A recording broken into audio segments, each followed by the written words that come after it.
이 작가 문희정의 라이벌. 안녕하세요. 아나운서 문희정입니다. 오늘 이 작가 문희정의 라이벌에서는 지난 23일 대구 수성구 청소년 수련관에서 있었던 국민TV 대구 경북 지역 조합원 한마당 특집 공개방송 실황을 전해드리겠습니다. 광고 듣고 나서 본격적으로 전해드리죠. 우리 아이 학교폭력 당하나? 요즘 말도 없고 무슨 고민 있나? 올 시간 지났는데 어디지? 이젠 걱정하지 마세요.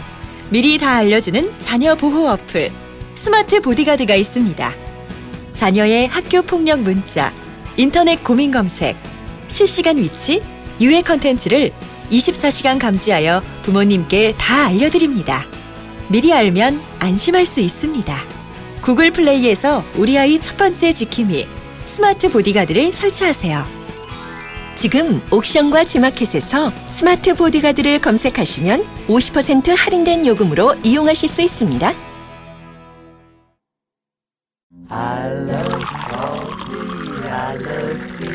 500원으로 즐기는 나만의 커피. 원두 쇼핑몰 헝그리 커피. 최정상급 로스터가 1년 이하 최고급 뉴크롭 생두를 로스팅해 즉시 배송해드립니다. 대량 구매 시 가격이 할인됩니다. 검색창에 헝그리 커피를 검색하세요. 헝그리커피.com. 옆집 아줌마의 권유로 반강제 가입한 보험. 보장되는 건 대체 뭐지? 게다가 보험 아줌마는 연락조차 되질 않는다. 나이, 성별, 직업, 병력에 따라 보험사, 보험료도 천차만별. 의료, 암, 운전자 보험 등 모든 생활 필수 보험을 가장 저렴하게 비교 분석 설계해드립니다. 무료 전화 080-888-8111로 전화주세요. 상담 후 보험 신청을 하시면 첫 해 보험료 50%를 다시 돌려드리며 ins888.kr로 접속해 상담 신청만 하셔도 추첨을 통해 백화점 상품권을 드립니다. 첫 달 보험료 50% 할인 이벤트는 손해보험 제외 3만 원 한도 내에 지급해드립니다. 근데 실제로 보니까 어때요? 되게 멋있죠? 네, 감사합니다. 요즘 제가 점점 잘생겨지고 있습니다. 제가 스스로 봐도 점점 잘생겨지고 있고 카메라 마사지 덕인지 뭔지 말이죠. 피부도 점점 좋아지고 더 어려지는 것 같아요. 그래서 아까 대기실에서 우리 문 아나운서님께서 자꾸 저한테 직접 떼면서 그러던데 제가 제가 매몰차게 거절했습니다. 매몰차게 거절하면서 나는 93년생은 좋아하지 94학번을 싫어한다 이런 얘기를 했었는데 아우 아이, 제가 그래서 저주를 내렸습니다. 당신은 93학번이랑 결혼할 거다.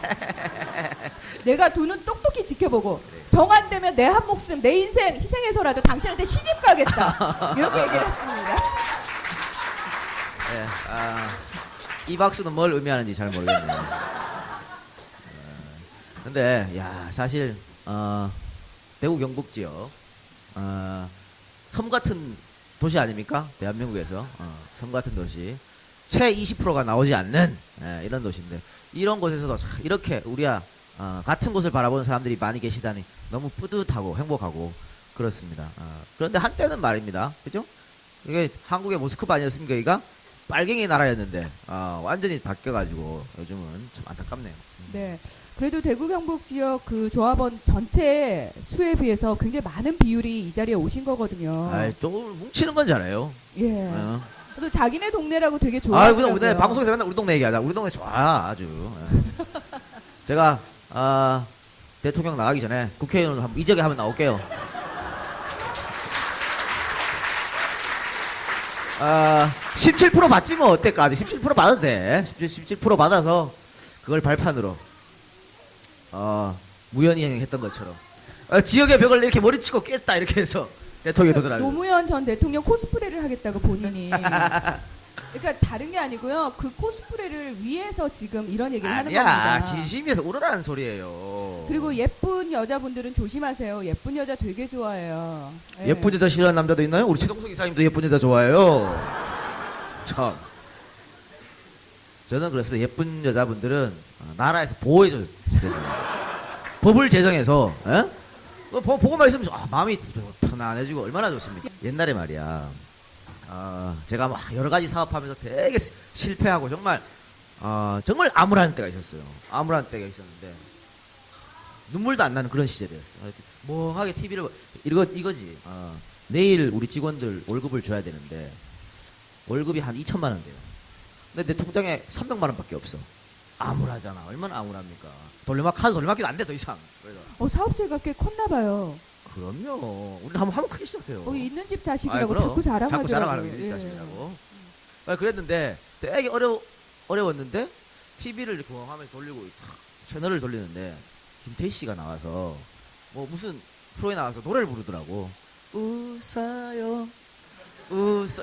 내일 지금 내가 망할 직전인데 그거 보니까 웃음이 싹 나더라니까. TV에 앉아가지고 나라에서 보여줘야지 이런 사람 미인들은. 육성 어릴 때부터 얘는 이쁘지겠다 한 7살 때 딱 발견하면 키워야 되나 계속 인재 육성 발굴해가지고. 그렇지 않습니까? 천만다행입니다. 이게 생방송이 아니라서 제가 이 남자를 끝까지 보호할 수 있게 여러분 자르지 마. 절대 자르. 이거 다 올려 그냥. 자르지 마. 절 다 올려. 하나라도 자르지 말고.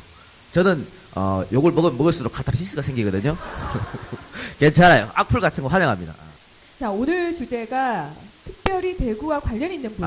그러면 예. 대구 왔으면 또 대구와 관련된 인물을 또 한번 해줘야 되는 거지. 누굽니까? 본인이 제가 하는 거야? 시간 나와있네요. 예. 오늘 제목은요, 이효상 대 국민 지역 감정입니다. 우리 보통 인물 열전에서 인물 대 인물을 이야기하는데 오늘은 조금 특별하게 배성해 왔습니다. 우리 사실 망국적 지역 감정이라고 하는 거죠.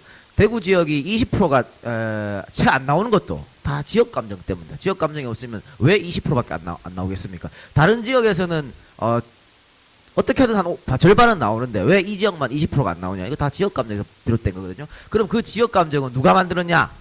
이런 의미에서 오늘 이효상 대 지역 감정이라는 제목으로 이야기를 한번 해보도록 하겠습니다. 그러니까 우리가 좀 착각하고 있는 부분이 있어요. 지역 감정이 굉장히 뿌리 깊다라고 해서 고대로부터 굉장히 오래된 감정이 아닐까 그런 생각들을 하시는데 사실은 현대에 들어서 정치인들이 자신들의 기득권을 위해서 이득을 위해서 만들어낸 감정이고 조장된 감정이거든요. 그럼에도 불구하고 사실은 많은 국민들이 속고 있다는 거죠. 그래서 오늘 정말 제대로 지역 감정이 누가 어떤 목적으로 왜 조장했는지 그 원조를 이효상 씨의 삶을 통해서 저희가 전해드리려고 합니다. 아마 오늘 이 공개 방송을 함께 하신 분들은 이 시간 이후로 나가면서 내가 적어도 그 정치인들의 소위 말해서 그 국민들 우롱하기, 기만 정책 이런 거에서 또 한 번 비껴날 수 있는 그리고 또 한 번 비판적인 시각을 가질 수 있는 계기가 되지 않을까 그렇게 생각을 합니다. 네. 방금 말씀하신 것처럼 이 지역 감정이라는 것은 우리가 흔히 후뇨 10조 얘기 많이 하죠. 왕건이 만들었던 전라도 사람은 쓰지 마라. 근데 그거는 사실 사료적으로 입증된 건 아닙니다. 그런 얘기가 있다 이런 거고 또 나중에 그걸 집어넣었다 이런 얘기도 있으니까 그런데 이 1960년대 말 또 70년대 대통령 선거를 하면서 지역 감정이 정말 생겨났거든요. 그건 구체적 사례를 들어가면서 방송을 하면서 이야기해 드리려고 하고 근데 왜 지금 주제를 이효상이라고 하냐면 이효상 씨가 이걸 만들어냈기 때문에 그런 겁니다. 대구 출생이시죠 이분이 대구 출생이고 1906년생입니다. 또 그러니까 원래는 이 양반이 교육자예요. 그러니까 계속 교수를 하다가 경북대학교 학장도 했었고 교수를 하다가 참의원 선거에 나와서 국회의원이 됐었는데 5.16 쿠데타가 터지면서 국회의원직을 잃습니다. 잃다가 다시 박정희가 만든 공화당에 들어가서 그때부터 박정희의 오른팔이 되는 거죠. 그러면서 숭숭장구하는 그런 인생을 살았는데 차분차분히 한번 가보도록 합시다. 이 양반이 박정희 오른팔이라고 그랬는데 5선 의원이고요. 또 국회의장을 우리나라 역사상 가장 오랫동안 국회의장을 했습니다. 만 7년 횟수로 8년 동안 국회의장이 있었고 이 양반이 국회의장으로 있으면서 박정희 3선 개헌안을 통과시켜줍니다. 거기 앞장섰지. 그래서 박정희한테 대단히 이쁨을 받았다고 해야 되나요? 근데 이 양반이 어떻게 그러면은 지역 감정을 조장했는지 한번 보도록 하겠습니다. 괜찮아? 넘어가는 거야 다 차갑게라 했다가 괜찮아? 이렇게 딱 이게 나쁜 남자가 여자를 끌어들일 수 있는 방법이 있죠. 아이, 다 이렇게 저한테 넘어오는 겁니다. 아이. 아니 뭐가 왔냐면은 녹음이 지금 안 되고 있다고 오디오 밸런스 조절하는 시간이 필요하다고 1분만 시간을 벌어달래요. 그래서 제가 이걸 보고 있는데 아까 그 다정한 목소리로 예, 괜찮아 이러는데 또 여자들은 그래요. 그 달콤한 한마디에 별거 아니거든요. 근데 순간 또 넘어간 거. 다 공감하시는 그 표정. 예. 시간 벌었어? 자, 박정희 대통령이 쿠데타를 해놓고 민정의 정권을 이양하고 군으로 돌아간다 그랬었죠. 근데 약속을 지키지 않았습니다. 약속을 지키지 않고 공화당을 만들어서 스스로 대통령 후보에 나옵니다. 그게 63년 대통령 선거죠. 윤보선 씨하고 붙은 선거였는데 네네. 그 선거에서 우리가 흔히 말하는 종북 빨갱이 논리를 박정희가 갖고 온 게 아니고 윤보선 씨가 갖고 왔어요. 지금이랑 완전 차이가 나죠. 그러니까 박정희는 빨갱이다. 그러니까 대통령이 되면 안 된다. 이거를 윤보선 씨가 요 윗지역 안동 지역 유세에서 이야기를 합니다. 그래서 대단히 파란을 일으켰고 그거를 나중에 동아일보가 대서특필 했었거든요. 그랬는데 지금이랑은 완전 차이가 나는 거지. 그러니까 종북 빨갱이 논리를. 근데 사실 그거를 만약 윤보선 씨가 그 논리를 안 갖고 왔으면은 그때 윤보선 씨가 이길 수도 있었어. 그러니까 윤보선 씨가 오바했다고 봐야겠죠. 그러니까 박정희가 남로당 출신인 거를 대부분의 국민들이 몰랐으니까 그거를 폭로하면서 박정희는 빨갱이다 이렇게 됐는데 그건 오히려 역풍을 맞아서 선거에 떨어졌다고 봐야 되는데 결과만 놓고 한번 봅시다. 당시 선거가 어떻게 했냐면요. 여촌야도 현상이 뚜렷했습니다. 그러니까 여당 시골로 가면 여당 박정희를 찍은 거예요. 도시로 가면 윤보선을 찍고 이렇게 돼서 서울 지역이 어땠냐면요. 박정희는 31% 받았습니다. 윤보선이 62% 받았어요. 그러니까 서울에서 압도적으로 윤보선이 이겼죠. 그런데 시골 영남 호남에서 박정희가 표를 많이 받아서 윤보선을 이겼거든요. 그러니까 이건 뭐냐면 호남에서도 박정희가 윤보선보다 더 많은 표를 받았습니다. 그랬음에도 불구하고 15만 표 차인가 10만 표 차인가 거의 아슬아슬하게 박정희 전 대통령이 승리를 했었거든요. 그건 뭐야? 그 당시만 해도 지역 감정이 없었다는 얘기죠. 왜? 호남에서 박정희한테 더 많은 표를 줬으니까 지역 감정이 없었다는 얘기인데 그 이후부터 생기기 시작하는 건데. 네, 그 지역 감정 관련해서 정확한 데이터를 가지고 좀 말씀을 드리면요. 제3대 대선이죠. 1956년도에 야당 대표였던 조봉암과 그리고 이승만이 붙었습니다. 그 당시 영남 지역에 294만 명의 유권자가 있었고요. 이 당시에 이승만은 49.4%고요. 야당 후보였던 조봉암은 34.2%였습니다.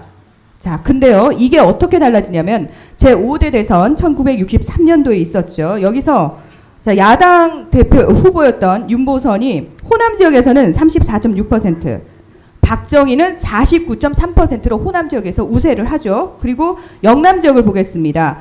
이때 그 영남 지역이 훨씬 유권자 수가 많습니다. 343만인데 야당 후보였던 윤보선이 25.8%를 얻습니다. 그리고 박정희 후보가 45%.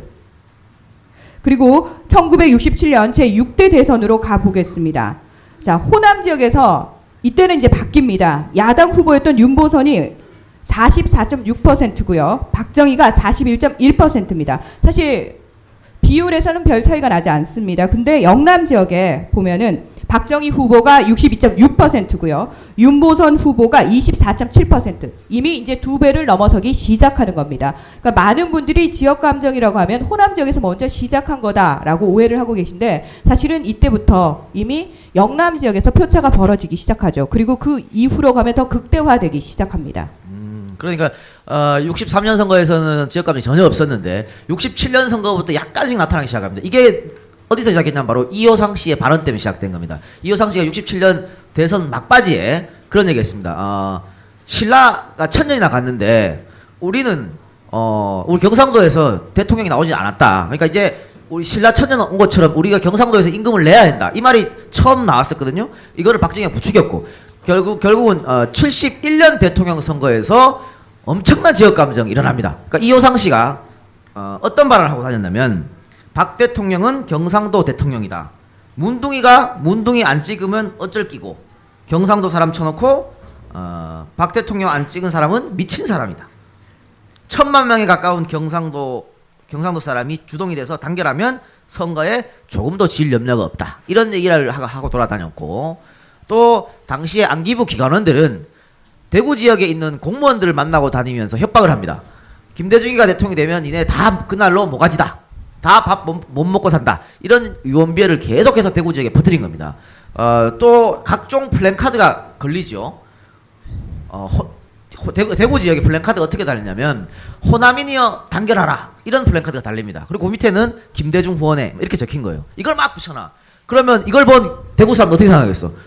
호남인들 저렇게 단결하는데 우리도 단결해야지? 이렇게 돼버린단 말이야. 그 호남이니여 단결하 플랜카드 누가 걸었어요? 안기부에서 걸었다고. 머리를 써서 그렇게. 그러니까 이거는 조장하는 거죠. 지역 감정 완벽하게. 그렇게 해서 그 71년 대통령 선거가요. 이제 아마 문화나서 자료를 갖고 왔겠지만 완벽하게 이제 지역 감정에 의한 투표 결과가 나타나는 현상이 나오죠. 네. 한번 소개해 주시죠. 네네. 그 1971년 제7대 대선 때 상황입니다. 서울 지역 같은 경우에는 김대중 후보가 58%고요. 박정희 후보가 39%였습니다. 호남 지역으로 가보겠습니다. 241만 명의 유권자가 있는 호남 지역에서 김대중 후보 58.6%, 박정희 후보 32.8%입니다. 하지만 380만 명의 유권자가 있는 영남 지역에서 박정희 후보 73.6%, 그리고 김대중 후보 21.9%의 득표율을 기록하게 됩니다. 그러니까 자, 여러분 보십시오. 71년 대선 때 김대중은 서울하고 전라도에서만 승리했습니다. 나머지 경상도, 강원도, 충청도 패배했거든요. 71년 선거, 그 뒤로 87년, 92년, 97년, 2002년, 또 이번에 문재인이 진 것까지 다 똑같죠. 다 야권은 서울에서 전라도만 이겼어. 나머지는 다 져버렸어요. 노무현은 어떻게 승리했나? 충청도 표를 갖고 와는 겁니다. 세종시를 이야기를 해서 그걸 갖고 와보고, 그러니까 충청도 표나 다른 쪽의 표를 갖고 오지 못하면은 이길 수가 없는 구조가 돼버렸어요. 그게 뭐야? 지역 감정이야. 그러면 우리는요 앞으로 이런 지역 감정의 대결, 지역적으로 투표하는 게 가면 50년, 100년 후에도 정권을 갖고 오기 힘들다는 얘기예요. 왜? 경상도가 호남보다 몇 배나 많은 인구가 있는데 어떻게 이길 수가 있겠습니까? 서울, 전라도만 갖고는 못 이긴다는 얘기야. 그래서 30년 뒤에 제가 나간다는 거 아닙니까? 경상도 출신 나 거기다가 출생지는 또 강원도야. 그죠? 됐잖아. 대학교 충청도에서 나왔고 와이프를 충청도에서 얻으면 돼. 그러면 서울 전라도 싹 쓰자. 90%를 얻을 수 있어. 90%. 그래서 제가 고향 어디예요? 부산이요. 안 돼. 부산. 충청도 내가 어떻게 한번 생각해 보려고 했대. 아까도 대기실에서 조합원 분이 한번 저보고 오시더니만 요즘에 일부러 충청도 사투리 쓰는 거 아니에요? 이렇게 묻으라고. 이제에서 계속 충청도 사투리 쓴다고. 일부러 그러진 않습니다. 제가 그렇게 얄팍한 사람은 아닙니다. 그런데 이런 방금 말씀드렸던 뭐 김대중이 집권하면 영남 사람 다 죽는다 이런 식의 어처구니 없는 이 발언을 이호상 씨가 했는데, 이 발언이요, 이런 지역 감정 발언이 그때만 있었냐? 그건 아니죠. 21세기에 들어도 계속됩니다. 2000년 여러분 2000년 부산시장 선거 한번 생각해 보시기 바랍니다. 당시에 노무현 후보가 나왔었죠? 맞나? 98년에 2000년 확실히 건 연도는 기억 못했는데 노무현 전 대통령 후보로 나왔을 때 부산시장 그때 국회의원이었나? 국회의원 선거였나? 확실히 기억이 안 나는데 그때 상대 후보가 허태열 씨였죠. 이번에 김기춘 비서실장에 할 때 전 비서실장, 그러니까 박근혜 정부의 초대 비서실장이 허태열이었는데 그 양반이 노무현 후보랑 붙었었는데 그 양반이 유세에서 뭐라 그랬냐면 그때 합동 유세였었죠. 합동 연설을 하는데 여기 살림살이 나아진 분 계십니까? 있으면 손 한번 들어보세요. 몇 명 들으니까 아이고 그 전라도에서 오셨나 보죠. 이랬단 말이에요. 그러니까 경상도 그때 김대중 정부 때였으니까 경상도 사람 이렇게 못 사는데 살림살이 나아졌다니까 전라도 사람인가 봐? 이렇게 지역 감정을 지역적 망발이죠. 그렇게 조장하면서 또 뭐라 그랬냐면 여러분 자식들의 미래는 이제 없다 이런 얘기를 합니다. 대학교 키워가지고 대학교 보내면 뭐하냐? 다 전라도 사람들이 정권 잡았는데 거기서 어떻게 당신 아들들이 한 자리 할 수 있겠냐? 이렇게 지역감정 조장하는 발언을 했습니다. 공부 잘해야 소용없다. 당신들 아들들이 종살이 하는 법이 어디 없겠느냐? 이런 식으로 지역에 망발을 하는 사람인데 그 선거 어떻게 했어요? 결국은 허태열이가 승리했습니다. 그러니까 당시 이 발언 때문에 엄청난 좀 이슈가 됐었거든요. 어떻게 이런 발언을 할 수가 국회의원 한 사람이. 그럼에도 불구하고 압도적으로 노무현을 누르고 승리를 했어요. 그리고 이 사람은 그 뒤에도 뭐 프리섹스 존을 만들어야 된다는 등 엄청난 망발을 했던 사람들. 근데 결국 이런 사람이 집권당 최고위원을 하고 초대 비서실장까지 한 거죠. 그러니까 나라가 제대로 된 나라가 아닌 거지. 그러니까 잘린 거야. 근데 지역 감정과 관련해서 나오는 발언들이요. 사실 상식적으로 생각하면 굉장히 같은 편이 들어도 좀 오글거리고 부끄럽고 어떻게 저런 말을 할까 싶은 얘기들이 참 많은 것 같습니다. 저희가 오늘 그 이효상 씨가 지역 감정의 원조다라는 얘기를 하면서 이효상 씨가 정확하게 박정희 대통령 선거 때 뭐라고 얘기를 했냐면요. 이 고장은 신라 천년의 찬란한 문화를 자랑하는 고장이지만 이 긍지를 잇는 이 고장의 임금은 여태껏 한 사람도 없었다. 박 후보는 신라 임금의 자랑스러운 후손이다. 이제 그를 대통령으로 뽑아 이 고장 사람을 1000년 만에 임금으로 모시자. 경상도 대통령을 뽑지 않으면 우리 영남이는 개밥의 도토리 신세가 된다. 이렇게 얘기를 했고요. 그리고 사실 아무리 그 정치인들이 이렇게 편향된 발언을 하더라도 언론에서 정확하게 보도를 하고 제대로 비판적인 보도를 하면은 확산이 되지 않을 거라고 저는 생각을 합니다. 근데 그 당시에 조선일보에서는 오히려 그 지역 감정 선동에 발벗고 나서게 되는데요. 조선일보 그 의제가 이렇습니다. 경상도 사람치고 박 대통령 안 찍는 자는 미친놈. 그리고 야당 후보가 이번 선거를 백제와 신라의 싸움이라고 해서 전라도 사람들이 똘똘 뭉쳤으니 우리도 똘똘 뭉치자. 그러면 154만 표 이긴다. 이런 발언을 여과 없이 그대로 실게 됩니다. 사실 정치인들이 정신 나간 발언을 하더라도 언론만은 정신을 차려야 되는 게 맞는 상황인데 사실 언론이 기름을 붓는 격이 됐었죠. 어떤 의미에서는 가장 큰 피해자는 국민들입니다. 사실 국민TV라는 방송사가 국민들의 힘으로 세워진 이유도 더 이상은 국민들이 우리 앉아서 당하지 않겠다라는 의지의 표현 아니겠습니까? 그러니까 지역 감정의 원조가 한 사람이 나왔다고 해서 그 사람 혼자서 설레발을 친다고 해서 될 문제가 아니고 사실은 그 당시 언론들도 정신줄을 제대로 잡지 못했기 때문에 언론의 역할을 하지 못했기 때문에 그 지역 감정이 좀 키우고 그리고 오히려 정말 부추긴 면이 있지 않나. 언론인으로서 참 부끄러운 언론인 선배들의 한 단면을 보는 것 같아서 저는 이번 주제를 좀 준비하면서 많이 부끄럽고 속상하고 좀 그랬습니다. 예. 하여튼 문제는 조선일보네. 아유 어디가 똥땅대도 못 쓰고 진짜 아유 뭐 어떻게 했으면 좋겠는지 모르겠네. 그러니까 언론의 비판적 기능이 있어야 되는데 그걸 사실 언론의 생명이거든요. 사회 감시, 사회 비판, 권력자 비판 이런 건 생명인데 그걸 지금 안 하고 있으니까. 그래서 뭐 국민TV가 대신 해주고 있으니까 앞으로 더더욱 발전하기를 바라겠습니다. 국민TV가.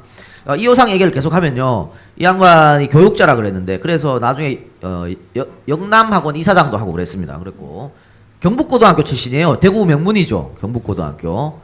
사회 출신인데 경북고등학교에 가면 이 사람이 심은 식수도 있어. 식수도 있는데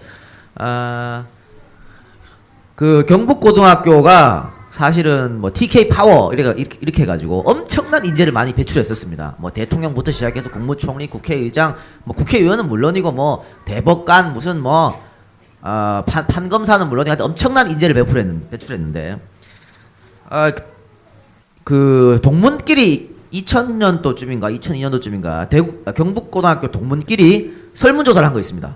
동문을 빛낸 학교를 제일 빛낸 동문은 누군가? 1위가 누군지 아세요? 설마. 1위가 이호상 씨였습니다. 그러니까 정신을 못 차린 거지. 이런 사람을 1위를 뽑고. 근데 2위가 더 웃겨. 2위는 노태우야. 3위는 신현학 총리. 이 양반도 문제 많은 인물이 있죠. 4위가 이승엽입니다. 그러니까 경북고등학교 글쎄.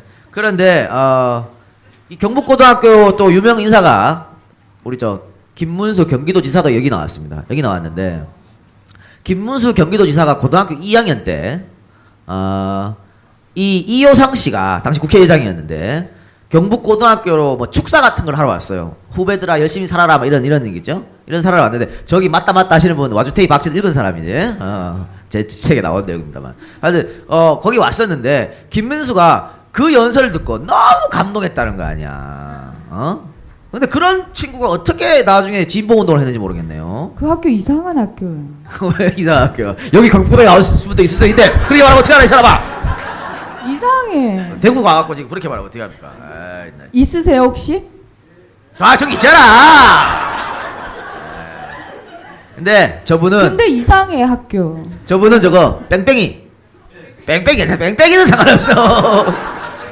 저 시험 쳐서 들어간 분 없잖아요. 뺑뺑이는 괜찮아요. 뺑뺑이면 내가 가고 싶어 가는 것도 아닌데 뭐 돌을 돌려가지고 추첨해서 가는 거니까 그건 뭐 어쩔 수 없고. 아 근데 이 양반이 이호상 씨가 우리가 그냥 대구 출신 이런 것 같은데 대구에 엄청난 영향을 끼치는 분이 바로 이호상 씨입니다. 이호상 씨 아들이 2명 있어요. 첫째 아들은 이문조라고 코오롱그룹 이동찬 회장 맏딸이랑 결혼했었고 지금 회장의 매형이 되겠죠. 근데 둘째 아들이 이문인데 이 양반이 대구 가톨릭교 대교구에 교주를 했었습니다. 교구장. 교구장 주교 교주가 아니고 교주는 사이비 교주라 그래요. 대주교. 교구장. 주교 교구장을 했었는데 그래서 말입니다. 그러니까 그 전에 주교도 그렇고 이 대구 가톨릭이 대단히 보수적이었어요. 그러니까 원래 가톨릭은 그렇게 보수적이지 않거든요. 그러니까 70년대 민주화 운동을 앞장서서 했던 것도 가톨릭이고 사제단들이 정말 민주화를 위해서 자기 목숨 내놓고 투쟁을 많이 했었는데 대구는 그렇지 않았다는 얘기입니다. 그게 다 이 효상 씨의 영향력 때문에 그렇습니다. 그게 쭉 와가지고 그렇게 된 겁니다. 이 효상의 아들이 86년부터 이 교구장을 했으니까 그러니까 이 대구 지역의 가톨릭계를 휘어잡고 있었다는 얘기겠죠. 그래서 대단히 보수화됐습니다. 대구 지역 가톨릭계는.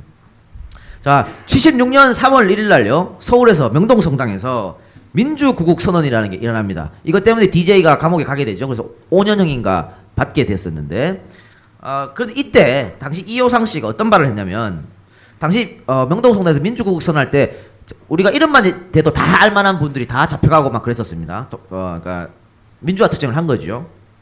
당시에 뭐 외신에도 크게 보도가 됐었는데 그런데 이호상 씨가 여기를 반대를 합니다. 반대를 하면서 만일 존엄한 지성소가 여기서 존엄한 지성소는 명동성당입니다. 그러니까 명동성당 왜 가톨릭에서 그 야권 인사들이 민주화를 요구하는데 왜 그걸 내줬냔 말이야 자리를. 그래서 만일 존엄한 지성소가 정치의 선전장 혹은 정치의 소굴이 되었다면 이것은 간단히 묵과할 문제이겠는가. 주교단이 문제를 일으킨 사제들에게 책임을 물어야 한다. 사제들도 거기 같이 동참했었거든요. 그래서 나는 반공이 우리 대한민국의 최우선 공동선이라고 생각한다. 이 공동선을 위하여 당분간 김일성의 무력 남친을 포기할 때까지 우리의 자유의 일부를 애국으로 유보하는 것이 옳다고 본다. 이렇게 했습니다. 이게 대한민국 국회의원이 한 말입니다.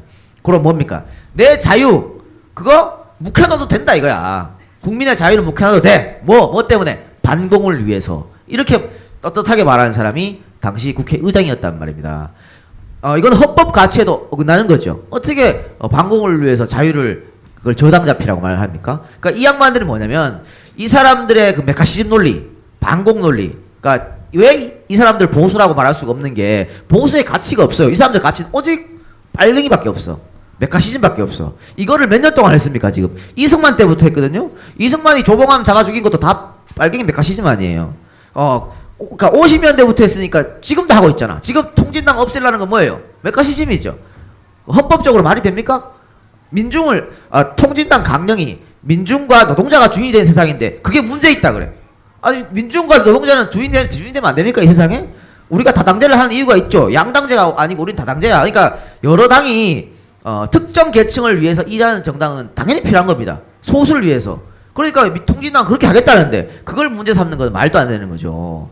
여기 있는 분들도 다 민중 아닙니까? 다 노동자도 있을 수 있고 이 사람들 국민으로 생각 안 하는 거지. 그러면 민중이 주인이 된다. 이 단어가 문제라면 경찰들도 다 잡아가둬야지. 민중의 지팡이 아니야 걔들. 에?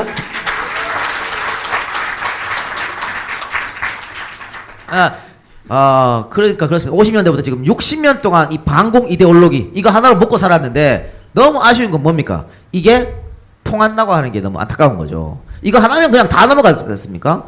막 이 사건 저 사건 터졌어. 그런데 뭐 이석이 하나 딱 올라오면 다 수면 내로 가라앉아 버리죠. 우리 네. 국민들도 그러니까 그만큼 몇십 년 동안 그렇게 우리도 모르게 훈련을 받았기 때문에 우리도 거기에 같이 놀아라는 겁니다. 대단히 안타까운 현상인데. 그러니까 최근에는 반공 이데올로기라고 하면 왠지 좀 구태의연하고 약간 좀 촌스럽게 느껴지잖아요. 그래서 그 말이 어떻게 바뀌었냐면 국가 안보로 바뀐 거죠. 그래서 항상 급박한 상황이 되면 국가 안보 얘기가 먼저 나오게 되는 거고, 그리고 사실은 그런 의미에서 이미 국가 안보가 그런 식으로 이용되고 있고, 그다음에 정치적 술책이 지나지 않는다는 걸 너무 잘 알면서도 사실은 저는 국민들이 그럼 과연 정말 바보 같아서 60년 동안 똑같은 말을 당하고 있다라고 생각을 하느냐, 저는 그렇지 않다고 생각을 하는데, 문제는 그 중간에 중간자적 역할을 하는 그 기폭제라고 표현을 하죠. 설사 아까도 말씀드렸다시피 정치인들이 정신 나간 소리를 하더라도 저 언론이 비판 의식을 가지고 지금 시대가 어느 시대냐라는 식으로 짚어주게 되면은 저는 국민들도 사실은 그 정도의 인식은 다 가지고 있거든요. 그 미국에서 메카시즘이 3년 정도밖에 효력을 발생하지 못했던 이유가 그겁니다. 처음에는 먹혔지만 시간이 지나면서 국민들은 알거든요. 사람들은 압니다. 똑똑하기 때문에 이게 아닌데, 하지만 누군가가 선뜻 나서서 이게 아닙니다라고 말을 하기가 힘들었던 거죠. 거기서 어떤 사람이 용기를 가지고 이게 아닙니다라고 얘기를 해서 미국에서 메카시즘이 끝나지 않았습니까? 그게 50년대 초반이었다고요. 근데 2013년 대한민국에서 메카시 본인도 굉장히 놀랄 겁니다. 정말 본인의 이름이 이렇게 유명해지고 이렇게 많은 사람들의 머리와 가슴을, 그리고 그들의 삶을 결박하고 있다는 사실을 알면은 굉장히 경악을 금치 못할 거다라는 생각이 듭니다. 그 중간에 저는 그 역할을 언론이 한다는 거죠. 예. 여러분 사실 이 얘기 들으면서 상식적으로 다, 그러면은 여러분 옆에 살고 있는 우리와 다른 생각을 가진 사람들은 상식이 없어서 그 말에 넘어간다고 생각을 하십니까? 그건 아니라는 거죠. 또 언론의 중요성입니까? 그래서 국민 TV가 중요하다고?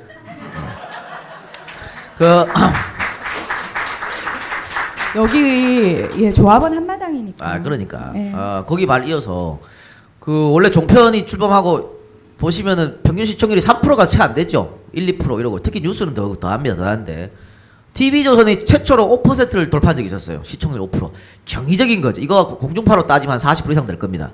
뭐 때문에 5% 넘어갔습니까? 이석기 사태 때문에 넘어간 거야. 이석기 사태 터지니까 우리 또 어른들이 그것만 계속 보고 있는 거야. 보수 패널들 불러다가 계속 이석기를 여기서 씻고 저기서 씻고 막 하는 거죠. 그래서 TV조선에 왜 덩치 좋으신 아나운서 계시잖아. 아세요? 보시나 봐요. 보지 마세요. 보시는 분 있으시네. 바로 얘기하니까 아시네요. 그런 사람 있어요. 저는 공부를 위해서 보는 사람이고 제가 보고 알려드릴게요. 여러분들 보지 마시고. 그러니까 TV조선이 이런 데서 그걸 이용하니까 보수에서 자꾸 이걸 이용하고 또 부풀리고 이렇게 되다 보니까 사실 안보 하는데 안보의 중요성을 너무나도 보수가 강조하지 않습니까? 그렇게 안보의 중요성을 강조해서 60년을 끌고 왔고, 또 80년대부터는 우리가 국방비를 압도적으로 북한보다 더 많이 썼어요. 더 많이 쓰고 30년을 끌어왔는데, 그런데 1대1로 전쟁하면 진다 그러잖아. 그럼 뭐 했어? 그럼 그 돈 다 어디다 썼는데, 그 돈 다가. 한두 푼 많은 것도 아닙니다. 엄청난 돈을 우리 북한보다 갖다 썼는데, 그거 다 그 돈 어디 엿바꿔 먹었나? 북한한테 1대1로 싸우면 진다 그러고 말이죠. 장군이 그러셨습니다. 그러니까. 그리고 뭐, 전시작전권 갖고 오면 안 된다 그러고 말이야. 이게 뭐 보수입니까? 그러니까 보수가 뭔지도 모르는 사람들이 나 보수요하고 자청하고 있는 거지.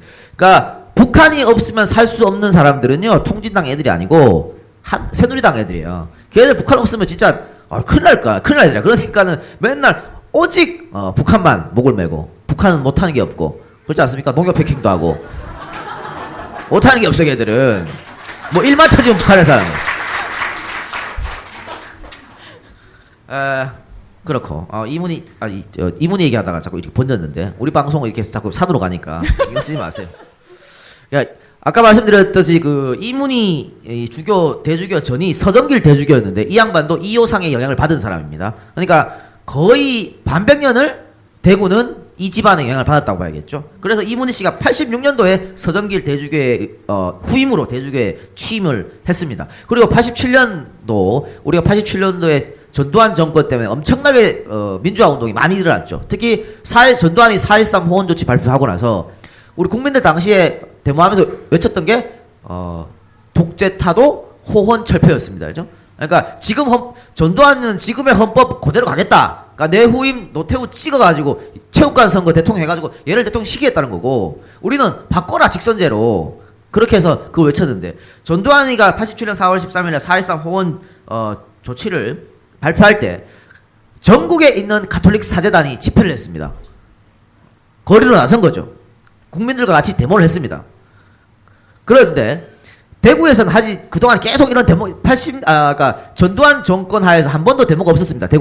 대구 가톨릭 교는. 그런데 이때 이례적으로 대구 교구 사제들이 이 4.13 호원 조치 발표했을 때 데모에 동참합니다. 그러니까 대구 지역 그 사제들이 이거는 안 되는구나. 이건 우리가 나서야겠구나 하고 느꼈던 거죠. 그분들이 나서면서 뭐라고 설명을 발표했냐면요. 그동안의 무관심과 무기력을 동반한 그러니까 자기들이 그동안 이렇게 했던 걸 후회한다는 얘기죠. 침묵을 반성하면서 속죄하는 마음으로 오늘과 내일의 온갖 고난에도 굴복하지 않을 것을 다짐하는 표현으로 단식 기도에 들어간다. 이렇게 말씀하시면서 단식 기도에 들어갔습니다. 그런데 결국 이분들이 성당에서 쫓겨납니다. 그거 하지 마! 누가 했겠어요? 바로 이호상의 아들 이문희가 성당에서 쫓아내버린 겁니다. 하지 말라고. 그러니 이게 뭐 제대로 돌아가겠습니까? 그러니까 한 번도 이 대구 지역은 그러니까 가톨릭이 보수였었기 때문에 한 번도 이런 데모라든가 민주화 투쟁이 없었다고 제가 말씀드렸지 않습니까? 없었는데 이게 한 번 있으려고 하는 걸 갖고 쫓아내버렸으니까 그러니까 그 명맥이 아예 끊어져 버렸어요. 이거를 이문희 씨가 한 건데 2013년 8월 14일 날 얼마 전입니다. 얼마 전에 천주교 대구대 교구 사제들이 102년 만에 시국 선언을 발표했습니다.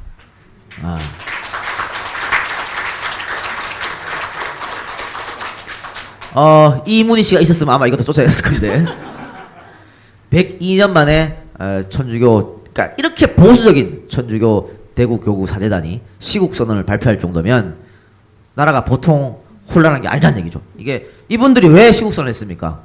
어떤 문제 때문에 102년 만에 시국 선언을 했습니까?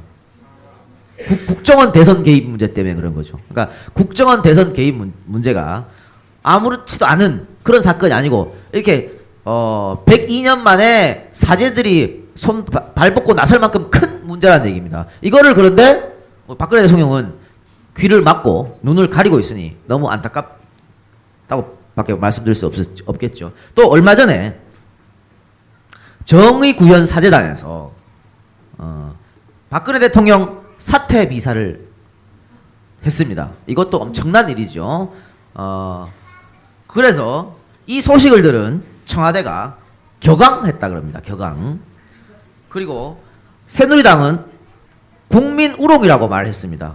정의구현 사제단에 박 대통령 사퇴하라 이 미사를 국민 우롱이라고 그랬는데 과연 국민 우롱을 정의구현 사제단이 지금 하고 있는지 새누리당이랑 박근혜 대통령이 하고 있는지 한번 묻고 싶습니다. 근데 요거는 박근혜 대통령하고 원래 정의구현 사제단하고 악연이 있어요. 뭐 악연이 있냐면 여러분 정의구현 사제단이 언제 만들어진지 아십니까? 박정희 정권 때 만들어졌죠. 박정희 정권 때 지학순 주교가 민주화 운동하다가 투옥됩니다. 투옥되고 꽤 오래 그 선고를 받고 감옥에 있었는데 이분을 빼내야 된다고 투쟁하면서 만들었던 게 바로 정의구현 사제단이에요.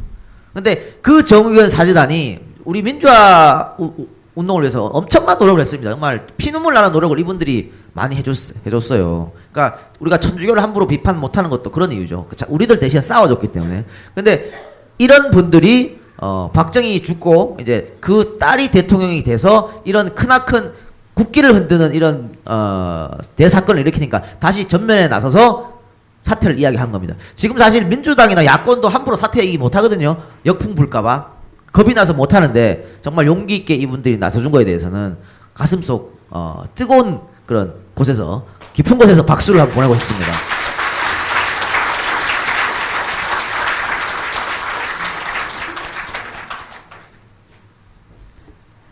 네.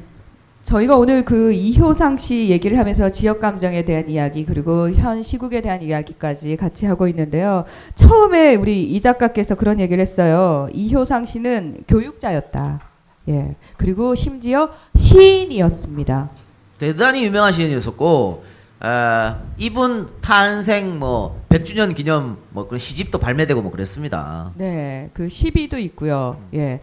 그 시인을 저희가 또 다뤘으니까 그분의 유명한 시 한 편을 또 전해드리는 것도 예의일 것 같아서요. 예. 산이라는 시가 가장 유명하더라고요. 네, 여러분 저는 저희가 지금까지 이제 이효상 씨의 삶이 이렇습니다라고 대충 말씀을 드렸고요. 그분의 삶을 머릿속으로 생각을 하면서 이 시를 한번 들어보시면 어떤 느낌이실지가 참 궁금합니다. 산, 이효상. 언제 보아도 침묵을 지키고 언제 보아도 늠름한 기색이여. 바위와 시내를 거느리고 초록과 금수를 말없이 기르오. 누구보다도 태양을 일찍 맞이하고 누구보다도 태양을 늦게 보내오. 낮이면 구름과 동무하고 밤이면 별들과 속삭이오. 너 발은 땅에 있으되 너의 머리는 하늘에 솟았소. 내 즐겨 너를 향해 앉음은 깊이 내 모습을 그려하며 자주 내 품을 찾아 듬은 내 심장의 맥박을 호흡고자 하며 마침내 내 발밑에와 삶은 너같이 항시 묵묵고자 하는 것이요. 시와 시인의 삶은 다를 수 있습니다.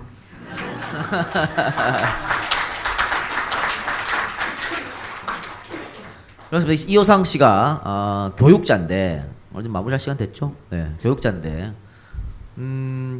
교육자가 말입니다. 수학 공식 가르치고 국어 문장 가르치는 게 교육자가 아닙니다. 지식을 가르치는 건 교육자가 아니고 지혜를 가르쳐주는 게 교육자죠. 근데 이분은 독재에 아부했던 사람이고 독재에 부역했던 사람입니다. 또 이 그분의 삶이 그 아들까지 이어져서 종교인임에도 불구하고 성직자임에도 불구하고 성직자스러운 삶을 살지 못했던 그거 다 아버지의 영향 때문 아니겠습니까? 우리가 성직자 할 때 성자를 성스러운 성자를 씁니다. 그만큼 이 성직자는 사회에 대한 책임, 의무 또 이런 게 있어야 되고 사람들한테 존경심을 받아야 되는데 전혀 그렇지 못했다는 거고요. 또 이분의 삶 자체가 또 이 대구 지역에도 영향을 많이 끼쳤으니까 너무 지금 여기 계신 분은 안 그렇지만은 알게 모르게 대구 지역에 많은 영향을 끼쳤던 분이었고 또 가장 중요한 거는 지역 감정을 처음 만드는 사람이고 또 지역 감정을 확산시킨 사람이고 어떻게 보면 지금의 어떤 지역 감정 또 지역적 투표 이 형태를 만들게끔 지금까지 있게끔 한 사람이 바로 그 사람 장본인이기 때문에 우리가 이야기를 안 할 수 없어서 대구에서 이야기를 했었습니다. 지역 감정은 쉽게 없어지지 않습니다. 만든 건 아주 쉽게 만들 수 있어요. 이효상 씨처럼 여러 군데 가서 온갖 삐라 뿌리고 방송 나가서 이야기하고 연설하고 협박하고 공갈치고 이렇게 해서 만드는 정말 단시간에 만드는 지역 감정. 그러나 보십시오. 60년, 70년 돼서 없어지지 않고 앞으로 언제 이것이 치유될지는 우리가 알 수가 없습니다. 다만 우리 희망하는 것은 또 기대하는 것은 같은 영남이라고 해도 부산 경남 지방은 많이 올라왔습니다. 많이 올라왔고 우리가 부산 경남을 한때는 야도라 그랬죠. 그러니까 사실은 4.19도 PK에서 시작됐고 또 11.6도 PK에서 시작된 거 아니겠습니까? 그러니까 그래서 고장이었는데 YS가 3당 합당하면서 완전 저렇게 넘어갔다가 이제 다시 노무현 때 대통령 때부터 조금씩 올라오고 있는 그런 모습을 보여주고 있습니다. 그 전에 김대중 대통령 PK에서 지지율 얼마 못 받았거든요. 근데 노무현 때부터 점점 밖에 올라와서 문재인 후보 같은 경우는 대단히 한 40% 가까이 받았으니까 저는 그 영향이 그 바람이 TK에도 분명히 분다고 생각하고요. 또 과거로 따지면은 우리가 뭐 이번에 18%밖에 못 얻었지만 이것도 대단히 선전한 거다. 과거에는 뭐 5%도 못 받았는데 뭐. 그러니까 앞으로 여러분들 같은 생각을 또 건전한 생각과 건전한 사상을 갖고 계신 많은 분들이 점점 늘어나지 않을까 이런 기대를 하면서 네. 예, 저희가 왜 일본에게 사과를 요구할 때요. 사실 일본의 조상들이 한 일이니까 지금 그 후손들은 책임이 없다라고 말하지 않지 않습니까? 그리고 후손임에도 불구하고 자신 선조들의 잘못을 깊이 뉘우치면서 정말 상식적인 선에서 역사를 올바르게 인식하는 일본인들을 만나면 어떤 마음 드십니까? 굉장히 고맙고 그리고 뭔가 희망을 보게 되지 않습니까? 지역 감정의 시초인 곳이 대구입니다. 여러분한테 무슨 죄가 있겠습니까? 하지만 분명히 이곳에서 시작됐기 때문에 원죄라면 원죄라고 할 수 있는 이곳에서 여러분이 그런 마음으로 조금 더 미안한 마음, 그리고 누구보다 지역 감정을 타파하려는 그런 책임의식을 더 많이 가져준다면 저는 반드시 희망을 꿈꿀 수 있다라고 생각을 하고요. 그 희망의 불씨가 되어 주십사 감히 부탁을 드리겠습니다. 대구 경북 지역 조합원 한마당 특집으로 마련해드린 이작가 문희정의 라이벌. 오늘은 여기서 인사드리겠습니다. 함께해 주신 여러분 고맙습니다. 이 작가님 고맙습니다. 감사합니다.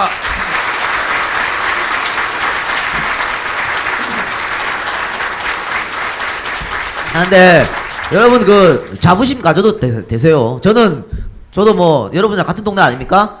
안동은 18%도 안 나와 그런 동네인데 저는 막 자랑하고 그래 난 그런 동네에서 난 그래 저 노무현 지지하고 김대중 지지하고 문재인 지지하고 그래 얼마나 자랑스러운데 이렇게 여러분들도 떳떳하게 그렇게 말씀 좀 많이 하고 다니시기 바랍니다.